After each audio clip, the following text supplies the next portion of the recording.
Formal na pong binuo ang Independent Commission for Infrastructure o ICI sa bisa ng Executive Order No. 94. Ang layunin ng komisyon, ito ay magsasagawa ng malalim at walang kinikilingang investigasyon sa mga ulat ng katiwalian, maling paggamit ng pondo, at irregularidad sa mga flood control at iba pang proyektong pang-infrastruktura ng pamahalaan sa nakalipas na 10 taon. The Commission has been granted broad investigative powers, including the authority to issue subpoenas, recommend the filing of criminal or administrative cases, coordinate with prosecutorial and disciplinary bodies, and request relevant documents such as books, contracts, bank records, and other materials needed for its investigation upon proper request or representation to the appropriate authorities.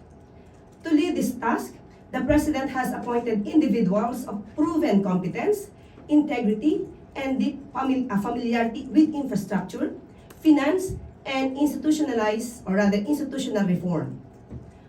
Rogelio Babe Singson, Commission Member. Mr. Singson brings decades of direct experience in both the planning and execution of major government infrastructure projects. As former Secretary of the Department of Public Works and Highways, he led one of the most significant reform efforts in the agency's history, introducing systems to promote transparency, eliminate ghost projects, and ensure proper use of public funds.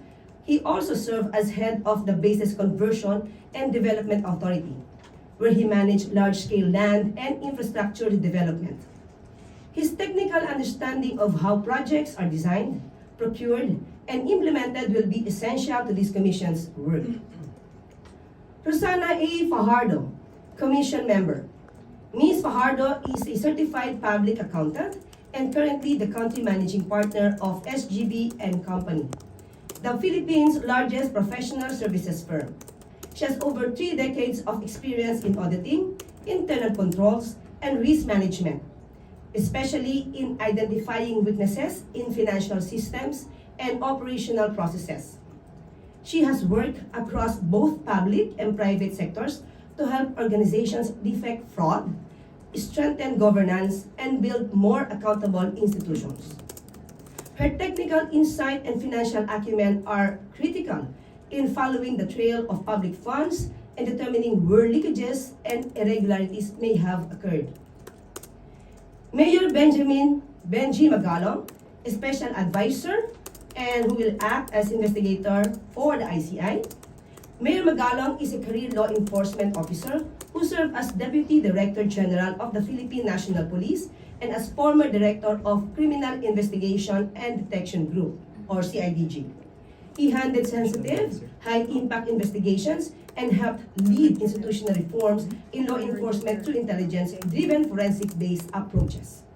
As Mayor of Baguio City, he has continued to apply his strict standards of transparency and accountability in local governments.